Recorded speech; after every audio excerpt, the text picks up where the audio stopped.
మహారాష్ట్రలోని అమరావతిలో విషాద ఘటన చోటు చేసుకుంది. జిల్లా మహిళా ఆసుపత్రిలోని నియోనాటల్ ఇంటెన్సివ్ కేర్ యూనిట్లో ఇవాళ తెల్లవారుజామున భారీ అగ్ని ప్రమాదం జరిగింది. ఆసుపత్రి 3వ అంతస్తులో ఉన్న NICUలో ఉదయం సుమారు 3 గంటల 30 నిమిషాల సమయంలో ఈ ప్రమాదం చోటు చేసుకున్నట్లు తెలుస్తోంది. వెంటిలేటర్లో ఊహించని పేలుడు లేదా షార్ట్ సర్క్యూట్ కారణంగానే మంటలు చెలరేగినట్లు ప్రాథమికంగా సమాచారం. ఈ ఘటనలో 3 అప్పుడే జన్మించిన శిశువులు మృతి చెందారు. ప్రమాదం జరిగిన సమయంలో ఆసుపత్రిలో తీవ్ర భయాందోళనలు నెలకొన్నాయి. ఘటనపై అధికారులు దర్యాప్తు చేపట్టారు.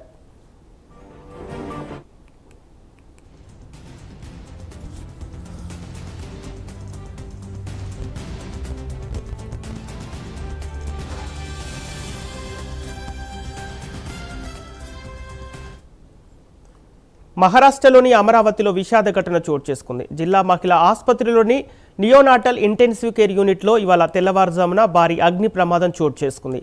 ఆసుపత్రి 3వ అంతస్తులో ఉన్న NICUలో ఉదయం సుమారు 3 గంటల 30 నిమిషాల సమయంలో ఈ ప్రమాదం చోటు చేసుకున్నట్టు తెలుస్తోంది. వెంటిలేటర్లో ఊహించని పేలుడు లేదా షార్ట్ సర్క్యూట్ కారణంగానే మంటలు చెలరేగినట్లు ప్రాథమికంగా సమాచారం. ఈ ఘటనలో 3 అప్పుడే జన్మించిన శిశువులు మృతి చెందారు. అయితే ప్రమాదం జరిగిన సమయంలో ఆసుపత్రిలో తీవ్ర భయాందోళనలు నెలకొన్నాయి. ఘటనపై అధికారులు దర్యాప్తు చేపట్టారు.